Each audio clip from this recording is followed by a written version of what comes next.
From Hollywood, it's time now for... Johnny Dollar. Al Centella at police headquarters, Johnny. Better get over here to my hotel room, Al. I've got company. Who is it? Bill York. Amy Bradshaw's ex-husband? Right. I caught him watching her apartment half an hour ago, and he's the one who was watching it the other night. This time I had better luck catching him. Has he opened up yet? No, but he will. Johnny, take it easy with him. I think he's got plenty to tell us. Looks like he's the boy we're after, Al. I'll be right over.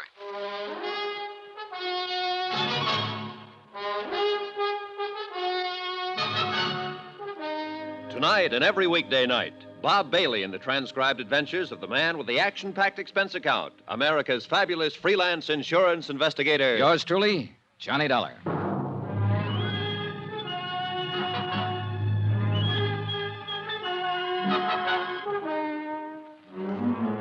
New York City. Expense account submitted by Special Investigator Johnny Dollar. To the Home Office, Northwestern Indemnity Alliance, Hartford, Connecticut. The following is an accounting of expenditures during my investigation of the Amy Bradshaw matter. Amy, star of a Broadway play, and somebody was out to get her. Expense account item 10, $3. Repairs to one coat sleeve. Torn in the process of inviting Bill York up to my hotel room. Look, Dolly, you've got no right to drag me up here to your room this way. York, you're going to sit right here until you open up and tell me all about the attempt on Amy Bradshaw's life. What? You come in. Oh, Al. Hi, Johnny. York, this is Detective Lieutenant Al Centella. Now, look here, Lieutenant, what's this all about? Well, I kind of thought that's what you'd tell us, Mr. York. But this is crazy. Why would I want to kill Amy? You're aware that you're still the beneficiary on Amy's insurance policy. What? Even if I am... Also, you need money, and you need it bad. You're several $1,000s in debt to Mike Pomeroy, Amy's agent. He's been pressing you for it lately. Look, Dollar. And you know you can't get the manuscript of your novel out of hock from him until you pay off. You've got two strikes against you, York. Motive and opportunity. Opportunity?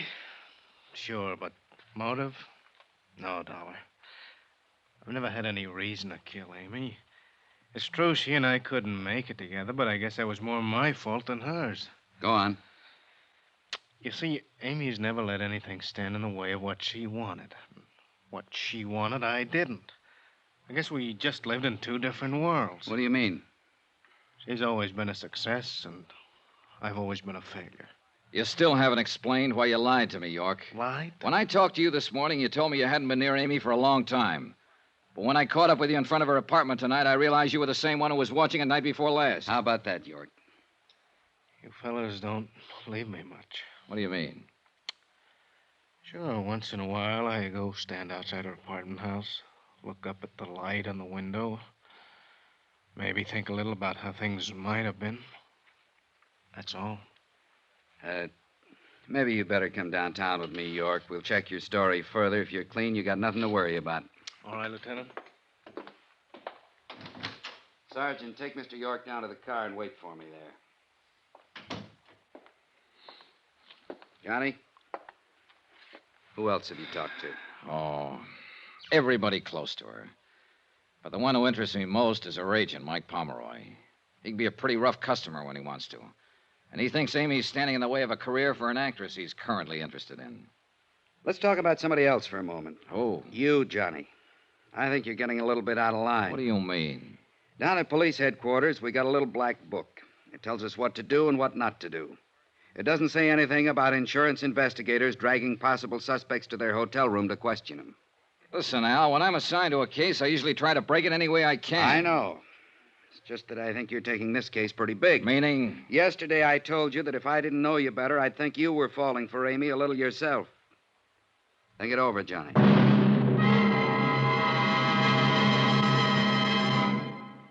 We will continue with the Bradshaw matter in a moment.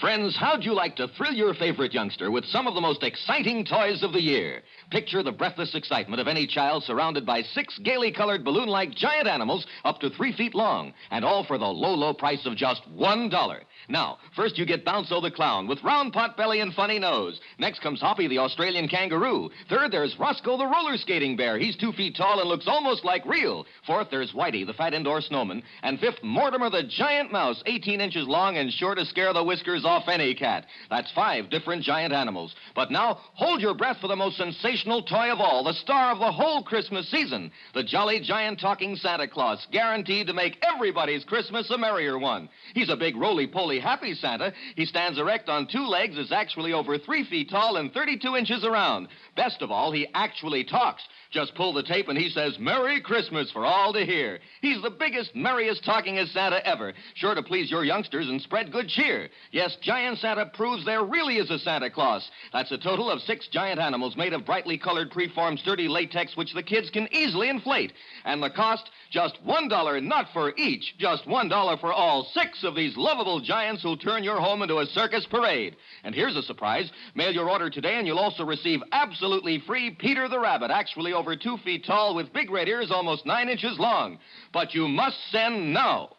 Rush $1 plus 10 cents for packing and mailing for each set you want to Giant Animals, Box 1907, Grand Central Station, New York City. If not delighted with every one of your 7 giant animals, return them to the Super Animals Company for a full refund, but keep the giant talking Santa as our gift. Order now. Supplies are limited. Rush $1.10 for packing and mailing for each set in cash, check, or money order to Giant Animals, Box 1907, Grand Central Station, New York City. That's $1 plus 10 cents with your name and address. Mail to Giant Animals, Box 1907. That's Box 1907, Grand Central Station, New York City. Giant Animals, Box 1907, Grand Central Station, New York City.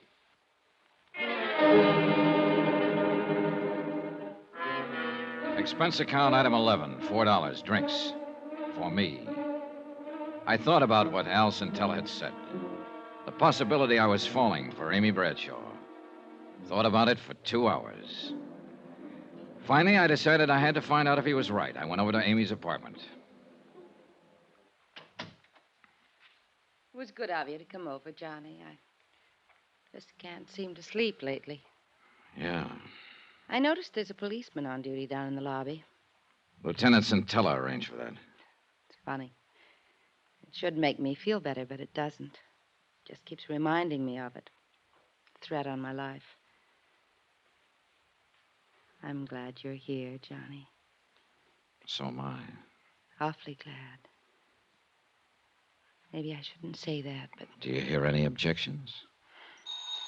Oh, well, who could... Excuse me. Yeah, sure. Hello?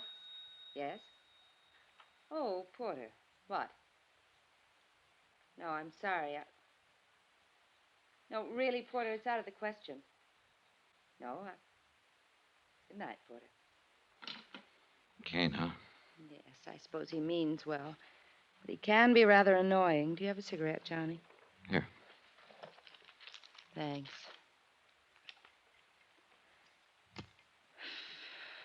You seem rather quiet tonight. Oh, just thinking, I guess. It's funny. A meeting like this. Yeah. Just a few days ago, I didn't know you at all. And now, And now what? I don't know, Johnny. I don't know. Amy. It was a mistake, Johnny. I'm sorry. Was it? Yes. Johnny, I'm afraid I've hurt a couple of people in the past. I don't want to hurt you. Don't worry, you won't. And that's the wonderful thing about being an actress. You play so many parts. The kiss. That was playing a part, huh? Even if it weren't, Johnny, it'd be no good. There'd always be something between us. It's right over there on the mantel. The clock? Yes. We can't turn it back. If I'd met you a long time ago before Mike, but I didn't. No. So? Is the clock so bad, Amy? It is to an actress. Sometimes I pretend it isn't there. You ever do that, Johnny? No, it doesn't do any good. But you can try. You can live a whole life trying. Isn't that really what we all do? I don't know. We go along playing our parts, doing what we have to do, pretending the clock isn't there. But all the while it is. And though we keep on fighting against it, we know we can't turn it back. We can't even stop it. One thing I'd accomplished, I guess. I'd decided I wouldn't be seeing Amy anymore after this case was wound up. Winding it up, though, was another question, and I was still as far from home as ever on it. But I couldn't seem to get Porter Kane and his quaint little hobby of collecting things out of my mind. Why, good evening, Mr. Dollar. Hello, Mr. Kane. Come in, come in. Thanks. I know it's late. I'm sorry. Not at all. As a matter of fact, I was hoping I'd see you again. I don't want to keep you. I see your hat and coat. No, there. I'm not going out. I've just come in. Oh.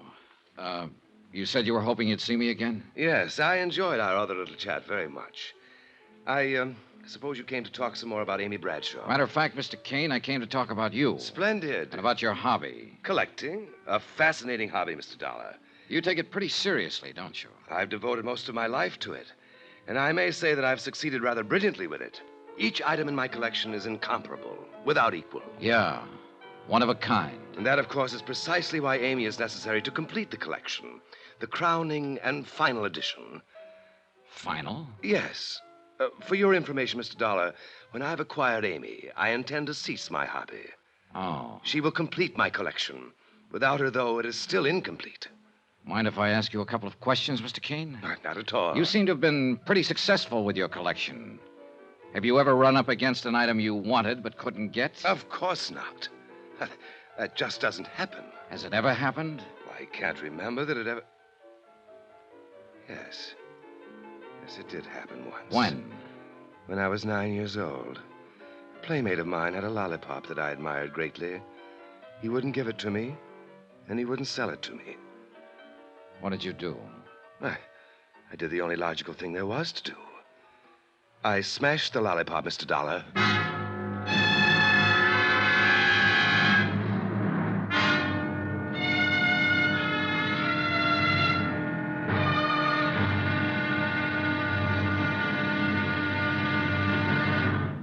Johnny Dollar will be back in a moment to tell you about tomorrow's episode.